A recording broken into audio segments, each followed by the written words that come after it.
Assalamualaikum warahmatullahi wabarakatuh. Semoga sahabat di seluruh tanah air dalam keadaan baik-baik saja dan senantiasa dalam lindungan Allah yang Maha Esa. Untuk kesempatan hari ini saya akan menceritakan kisah nyata yang kisah ini masih berasal dari kota kelahiran saya, yaitu di Jawa Timur. Dan di sini nanti semoga apa yang saya sampaikan dapat kita ambil hikmah yang bermanfaat. Terima kasih banyak saya sampaikan kepada saudara-saudariku yang sudah subscribe, like, dan komen.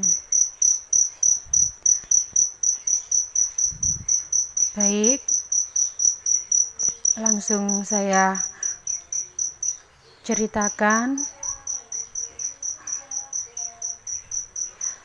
Tahun kejadian peristiwa ini tepatnya di tahun 1990-an di sebuah desa K, Kecamatan K, Kabupaten K, Jawa Timur.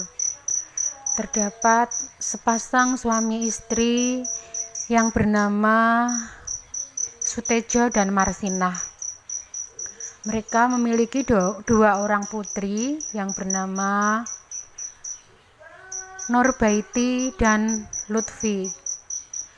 Pasangan suami istri ini tinggal di rumah orang tua dari Bapak Sutejo, sedangkan ibu Bapak Sutejo bekerja di Jakarta sebagai pembantu rumah tangga. Sulitnya mencari kerja di desa dan minimnya pemasukan membuat pasangan suami istri ini senantiasa berharap dan mengandalkan kiriman uang dari Mbah Sinah atau ibu Bapak Sutejo. Dan dengan sabar Mbah Sinah senantiasa mengirim sebagian gajinya untuk Bapak Sutejo dan istrinya. Hingga suatu saat Mbah Sinah pulang kampung dan bermaksud cuti beberapa minggu. Sejak kepulangan Mbah Sinah di rumah, istri Bapak Sutejo sering marah-marah dan merasa terbebani, sehingga sering bertengkar dengan Mbah Sinah.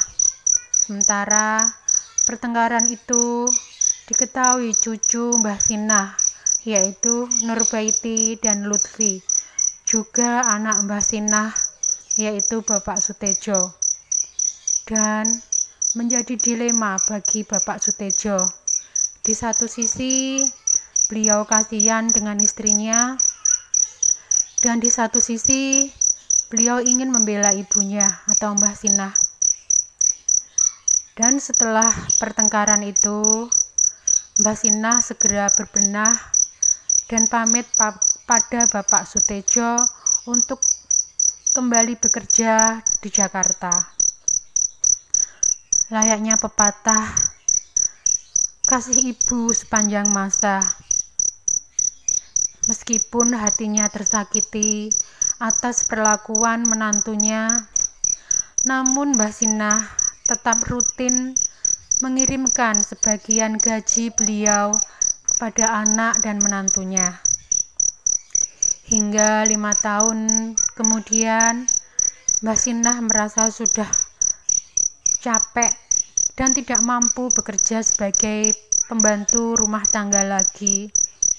Maka Dengan sisa-sisa tabungan yang beliau miliki, pulanglah Mbah Sinah ke kampung halaman.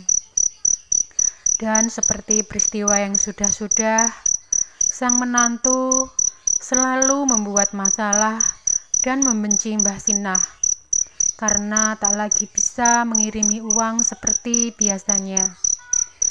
Dengan derai air mata, Mbah Sinah minta pada putranya, Bapak Soetedjo, untuk dibuatkan rumah bambu kecil di pekarangan bagian belakang rumah utama mereka.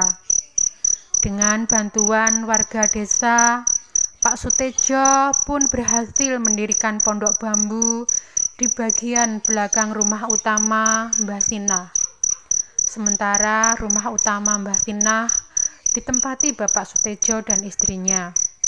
Sang menantu yang mengetahui hal itu tersenyum bahagia karena bisa menguasai rumah utama. Sementara itu, Mbah Sinah dengan sisa-sisa uang yang dimiliki, beliau membuka usaha warung kecil-kecilan, menyediakan makanan tradisional seperti nasi pecel, nasi sayur, gorengan, juga kopi. Dan penuh kasih sayang, semampu beliau masih rutin memberikan uang kepada cucu-cucu dan anaknya.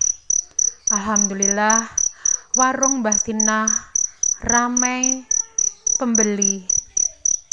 Sampai Mbah Sinah mempekerjakan beberapa pembantu untuk membantu beliau berjualan.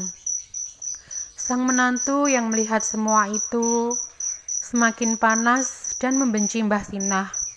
Bahkan kedua putrinya yang saat itu kelas 3 SMP dan kelas 2 SMP selalu dibujuk untuk ikut-ikutan membenci sang nenek, yaitu Mbah Sinah. Namun, di balik suksesnya usaha Mbah Sinah dan tetap penuh kasih sayang, beliau memperhatikan kesejahteraan anak dan cucu-cucunya. Nurbaiti dan Lutfi pun dibelikan perhiasan emas komplit, baju-baju maupun uang. Setelah 3 tahun warung Mbah Sinah ramai pembeli, dimulai dari Mbah Sinah yang tiba-tiba merasa sakit seluruh tubuh beliau. Akhirnya warung sering buka tutup karena Mbah Sinah sering sakit-sakitan. Setelah beliau sehat, usaha pun dilakukan seperti biasanya. Namun kali ini, warung Mbah Sinah sepi pembeli. Hanya beberapa pembeli yang mampir. Dan di tahun yang sama, cucu beliau yang bernama Nuri, yang tahun kemarin menikah, kini telah hamil 9 bulan mendekati persalinan. Dan tibalah saat persalinan yang dinanti-nantikan. Namun, bayi dari Nurbaiti belum juga lahir, hingga Nurbaiti menangis, menjerit tiba-tiba seperti orang yang kesurupan, dan mengomel sendiri, bahkan teriak-teriak minta dipanggilkan Mbah Sinah. Bapak Soetedjo pun dan istrinya bergegas memanggil sang ibu atau Mbah Sinah untuk menunggui cucunya yang mau lahiran. Dengan rasa cemas, Mbah Sinah segera berlari ke depan atau rumah utama untuk menunggui cucunya yang mau lahiran.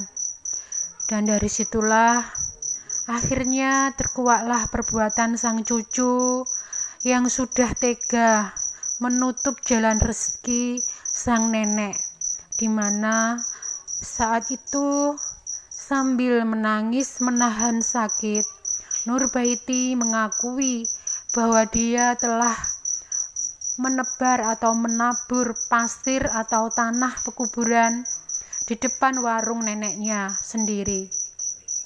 Dan itu semua dilakukan sudah 3 tahun yang lalu, di mana Mbah Sinah mulai sakit-sakitan dan warung jadi sepi atau bangkrut. Mbah Sinah diam menangis mendengar pengakuan sang cucu.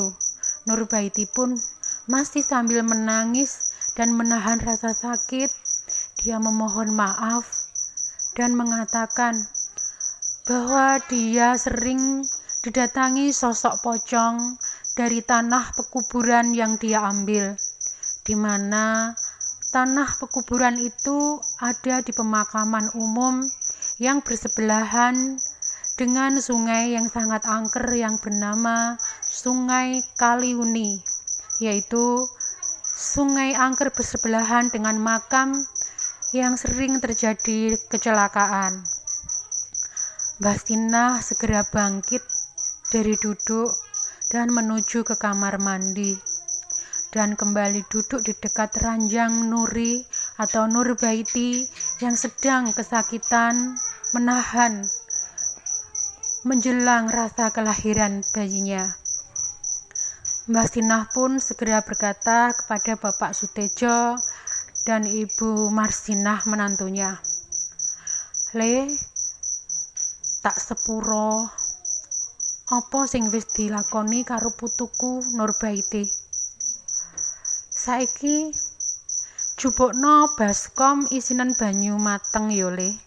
Sambil menangis mengelus ubun-ubun cucunya, Mbah Sinah berkomat kamit entah doa apa yang beliau baca. Sementara itu Pak Sutejo telah datang sambil membawa baskom yang berisi air matang. Delen kono le, begitulah kata yang diberikan Mbah Sinah. Kemudian beliau menyuruh menantunya Marsinah untuk mengambilkan sesuatu. "Nduk, Marsinah, jukokno gelas siji yo." Begitulah perintah beliau kepada menantunya. "Injih, Bu.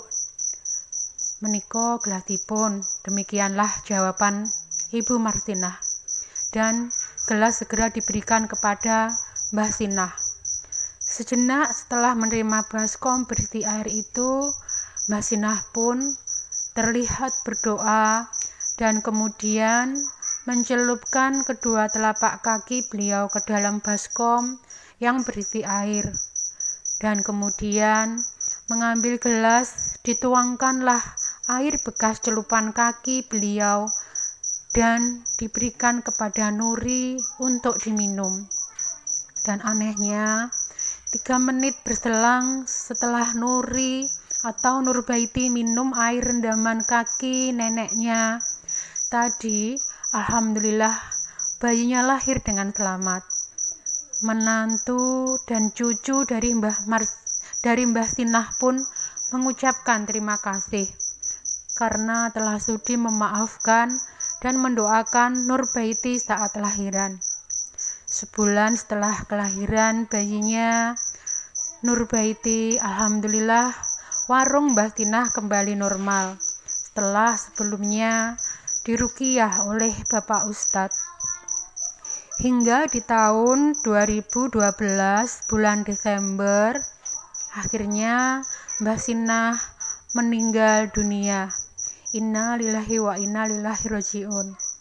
Namun anehnya, tiap Nurbaiti hamil dan melahirkan, bayi yang terlahir mengalami kelainan, dan itu terjadi sampai 3 kali kelahiran bayinya.